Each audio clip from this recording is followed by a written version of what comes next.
সিনেমার থেকে আমি আসলে যে 4 বছর বানিয়ে যে পরিমাণ টাকা পেয়েছি, ওই টাকা দিয়ে আসলে আমার ঘরের বাজারও হয় না। হল থেকে বেশি চাপ দেওয়া যায় এই মুহূর্তে, সিনেমা হল বন্ধ করে দেবে। এখন যা পরিস্থিতি, তাতে মনে হচ্ছে যে ঈদ ছাড়া তো সিনেমাই না। মানে আমি নিজেকে বলি যে নন ঈদ, নন সাকিব ছবির মেকার আমি। তো ঈদের দৌড়ে আমি কখনোই ছিলাম না। দর্শক, আমরা কথা বলবো ঢাকায় একটা খ্যাত নন্দিত পরিচালক দীপঙ্কর দীপনের সাথে। দীপন, এই যে 6টা ছবি মুক্তি পেল, আপনার ছবি ছিল না, আক্ষেপ আছে কিছু? আক্ষেপ নেই, আমি হ্যাপি। কারণ আমি আসলে তো আহ, কখনোই ঈদের নির্মাতা ছিলাম না। আমার 3টা ছবি, 3টাই একটু ভালো বাজেটের ছবি ছিল, 3টাই ঈদ ছাড়া রিলিজ হয়েছিল, এবং তিনটাই শাকিব খান ছাড়া ছিল। মানে আমি নিজেকে বলি যে নন ঈদ, নন শাকিব ছবির মেকার আমি। তো ঈদের দৌড়ে আমি কখনোই ছিলাম না। আমি চাইলেই পারতাম আমার ছবিগুলোকে ঈদে রিলিজ করতে। আমি এই ভিড়ে যেতে চাইনি। তো আমার কাছে একটা জিনিস সারা জীবনই মনে হয় জাহিদ ভাই, যে সবাই যা করছে তা তো হচ্ছেই। আমি একটু অলস মানুষ, যেটা কেউ করছে না আমি ওটা করতে চাই। এবং আপনি খেয়াল করে দেখবেন যে ঢাকায় একটা বা অপারেশন সুন্দরবন বা অন্তর্জাল, আহ, হয়তো আমি না করলে আর কেউ করতো না, কিন্তু একটা ভালো প্রেমের ছবি বা একটা ভালো পারিবারিক ছবি কেউ না কেউ করতোই। আমার আসলে পর্দায় অনেক ভিন্ন রকমের জিনিস দেখতে ভালো লাগে। তো ওই আকাঙ্ক্ষা থেকেই নিজের ছবিটাই সেভাবে বানানো। আর ঈদের দৌড়ে আমি আগেও আসিনি, এখনো খুব বেশি আমার আসার আগ্রহ নেই। কিন্তু এখন যা পরিস্থিতি, তাতে মনে হচ্ছে যে ঈদ ছাড়া তো সিনেমাই না। আপনি তো পোর খাওয়া একজন মানুষ, আমি যতটুকু জানি। আহ চলচ্চিত্র নিয়ে আপনার ভাবনাটা কেমন? মানে আসলে বাংলাদেশের চলচ্চিত্র কোন পথে যাচ্ছে? খালি ঈদ কেন্দ্রিক হলে তো আসলে হয় না। সিনেমা হলগুলোকে সংস্কার করতে হবে, হল থেকে আমরা যে পরিমাণ টাকা পাই ওটাকে নিশ্চিত করতে হবে। তারপরে কেউ আমাকে বললো যে ই টিকিটিং করতে হবে। আমি বললাম সিনেমা হল যদি বেশি চাপ দেওয়া যায় এই মুহূর্তে, সিনেমা হল বন্ধ করে দেবে। একে বলছে যে হলগুলো সংস্কার করতে হবে, ই টিকিটিং করতে হবে, হলের পরিবেশ সুন্দর করতে হবে, এসি লাগাতে হবে, টাকার ন্যায্য পাওনা নিশ্চিত করতে হবে। আমার পয়েন্ট হচ্ছে অবশ্যই করতে হবে, কিন্তু যদি এখনই এই চাপটা হলগুলোকে দেওয়া যায়, হলগুলো কিন্তু বন্ধ করে দেবে। কেন? 2 ঈদ পার হয়ে গেল, আগামী ঈদ পর্যন্ত হলগুলো কিভাবে চলবে একটু খোঁজ নেওয়া দরকার নেই? আপনি যদি একটু জেলা শহরের হলের ম্যানেজারকে জিজ্ঞেস করেন, আমি না হয় এই 8 মাস বাংলা ছবি দেখলাম না, আমার কাছে টরেন্ট আছে, নেটফ্লিক্স আছে, আমাজন আছে, আমি দেখলাম। এই হলগুলো কি দেখবে? হলগুলো কি চালাবে? হলগুলোতে চালানোর মতো কন্টেন্ট কি আমরা দিতে পারছি?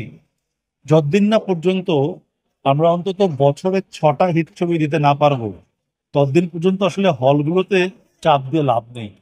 বেশি চাপ দিলে রাগ করে চলে যাবে, ব্যাপারটা হচ্ছে ওরকম আর কি। তো এখন আসলে হলের দিকটাও বুঝতে হবে, এবং আমাদেরও পপুলার কন্টেন্ট বেশি বানাতে হবে। তো যারা এই মুহূর্তে পপুলার কন্টেন্ট বানাচ্ছে, শাকিব খান বা রাফি, এদেরকে আরো বেশি বেশি সিনেমা করতে হবে। হলগুলো বাঁচানোর জন্য পপুলার কন্টেন্টের দরকার, এবং আমাদের সবাইকে একটু পপুলার কন্টেন্টের দিকে আগাতে হবে।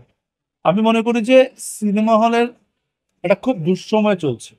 এই সময় 2 ঈদে 12টা ভালো সিনেমা আসা এবং দর্শকের ভালোবাসাটা পাওয়া, এটা বোধহয় আল্লাহর একটা আশীর্বাদ, ভগবানের আশীর্বাদ। কেন বলি?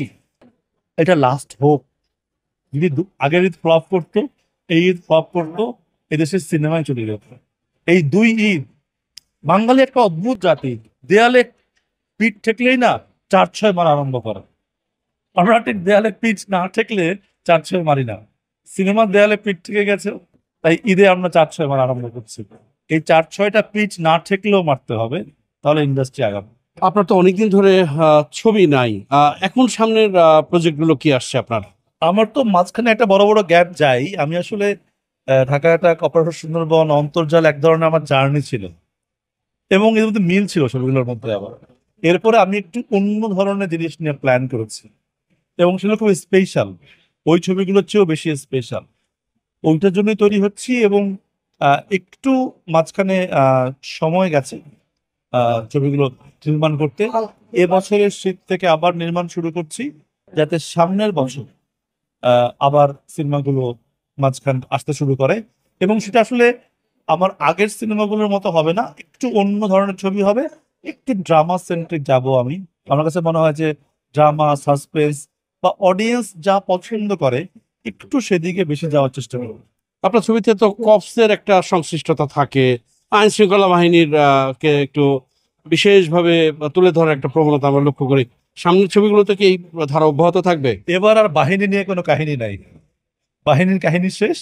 এবার বাহিনী ছাড়া যে সাধারণ মানুষ, তাদের গল্পটা বলতে চাই। ফলে আহ বাহিনীর গল্পগুলো করলে হয় কি, অনেক কিছু রেস্ট্রিকশন থাকে, মানে আপনি প্রেম, ভালোবাসা বা অনেক এলিমেন্ট ইচ্ছে মতো বলতে পারেন না, কারণ একটা নিয়মতান্ত্রিক বাহিনী তো। এবারে সাধারণ মানুষের গল্পগুলো বলছি, ফলে অনেক রকম বিষয়গুলা, সাবজেক্টগুলো আসছে। আমি আমার স্ট্যান্ডার্ড বা আমার জায়গাটাকে নষ্ট না করেই চেষ্টা করছি যাতে আহ মোর একটু কম টাকায়, কম বাজেটে, যাতে আরেকটু দর্শকের জন্য জনপ্রিয় হওয়া যায় এমন সিনেমার ক্ষেত্রে। আমার কাছে মনে হয়েছে যে আমার সিনেমাগুলোর ক্ষেত্রে স্ক্রিপ্টের ব্যাপারে আমি আরেকটু যদি খেয়াল রাখতাম, তাহলে সিনেমাগুলো একটু বেশি ওয়ার্ক করতো।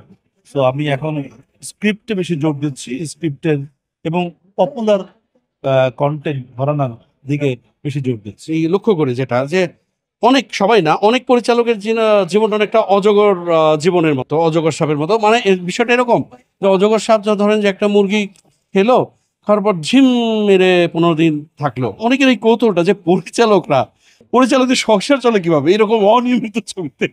ও, খুব ভালো তো বলছেন।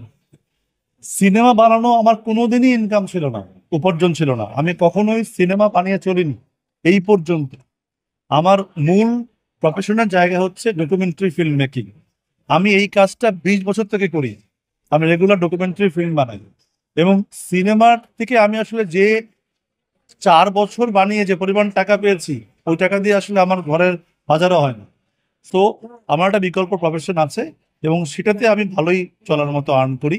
কিন্তু আমি যেটা বলতে চাই যে যখন আপনারা মেকারকে দেখেন যে মেকারকে খবর পাওয়া যাচ্ছে, মেকার বসে আছে, ও কিন্তু বসে নেই, ও কাজ করছে। ওর যখন কাজ শেষ হয় তখন খবরটা আপনারা পান। দর্শক, এতক্ষণ আমাদের সঙ্গে ছিলেন চলচ্চিত্র পরিচালক দীপঙ্কর দীপন। নিশ্চয়ই আগামীতে নতুন কোনো অতিথি নিয়ে হাজির হবো আপনাদের সামনে।